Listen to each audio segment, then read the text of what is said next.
Hey guys! It's time to wrap up the Fire Emblem series on my channel.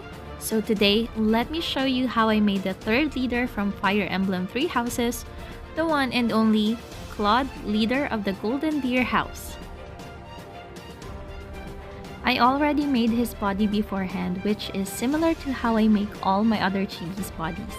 However, this time I sculpted his pants and boots by adding bits of clay and using water and a silicone brush to blend. I'm putting a strip of yellow clay on his chest. This is for his undershirt, which is hidden by his coat. I am using a pair of very fine scissors to create the slits on his coat before attaching it to the chibi to make sure I get the shape and length that I want. When making detailed outfits, I like to measure the clay strip on top of the chibi first before attaching it. With Claude, I am sandwiching his body between strips of clay and then cutting off the excess before blending. I am now adding his collar, and this is where the hard but fun part begins. Surprisingly, the Fire Emblem uniforms weren't that hard to create. What's really challenging is painting the lines or design on their outfits. I hope my grip will continue to get better so I can draw straighter lines, especially because I love working with metallic paint. Regardless of the color though, I suggest you find a really good brush. In my case, the thinner it is, the better. This way I can take my time with my strokes. But in cases where I do feel confident, I use a thicker brush. Taking a break from his clothes, I am making 3 arrows for Claude by using scrap clay to hold 3 thin wires so that I can paint it. Then I use my favorite tweezers to attach small pieces of clay for the fletching of the arrows. I used super glue to make sure it sticks very well. For his quiver, I'm flattening a log of clay. I'm also using clay to make the design. I decided to make the accessories first so that I can just attach it once the outfit is done.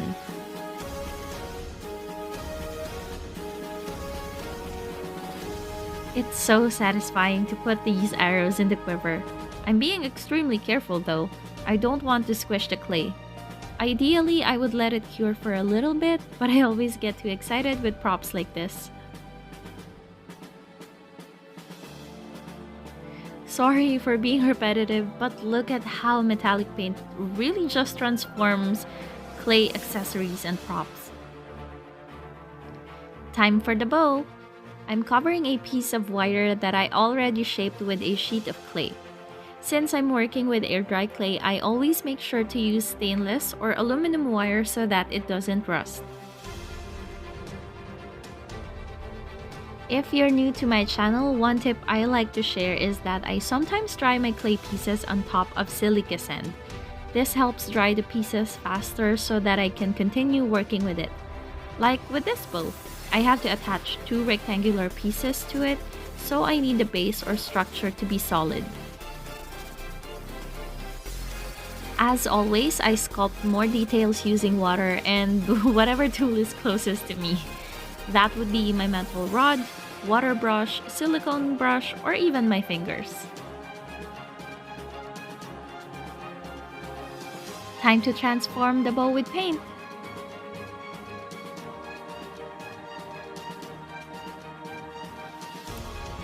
Ta-da! Since I already made the bow, I am now making Claude's hands. This way I can position his fingers with the weapon before I attach his arms and everything else. It's really up to you which part you want to create first. Some people would probably create the entire body first before the props of a figure, but I think of clay crafting as a puzzle. It's totally up to you on how you want to complete it. Do whatever is comfortable for you. For Claude's arms, I'm making a hole in this clay log for the hands to fit into.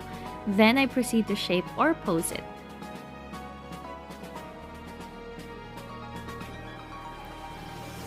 Then I'm adding more details using clay. This is what I meant earlier when I said Fire Emblem uniforms aren't that hard to create.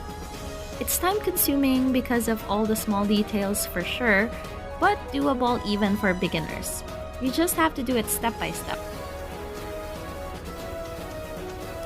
Since most of the figures I create are just chibis, if something is extremely tiny, I opt to use paint.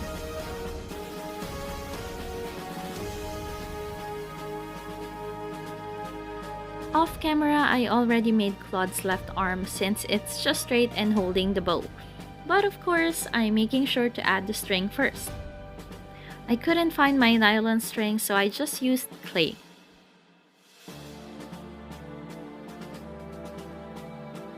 Before attaching his quiver, I am also adding his sash.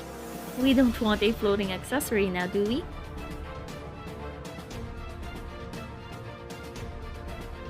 Almost done with the body.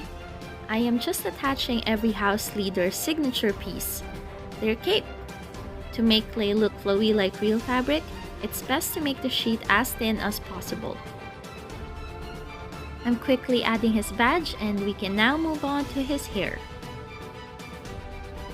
Like with all my chibis, I also use clay for the back of their head. Now Claude. Oh boy. Creating his hair reminded me of why I prefer making female chibis. It's really challenging because his hair is a little bit spiky. Clothes are easier to create with clay, but it's personally hard for me to capture the flow of male characters' hair. This took me quite a while to make, longer than when I created his body for sure. But it's important not to think too much about it so you don't get overwhelmed and you get to finish your project. As you can see, there are still some spaces at the top of his head, but I wanted to see some progress, so I decided to work on the front of his hair first. I made it harder for myself to fill up the spaces, but it was worth it. Seeing how his hair frames his face motivated me to finish it as soon as I can. For Claude's braid, I took 2 long strands of clay. The first one I twisted towards the left and the other I twisted towards the right. Put them together and that's an easy way to make braids for your chibis. Now I'm just blending the braid to his head. I definitely learned a lot when making Claude and hopefully I can make him look better if I decide to recreate him in the future.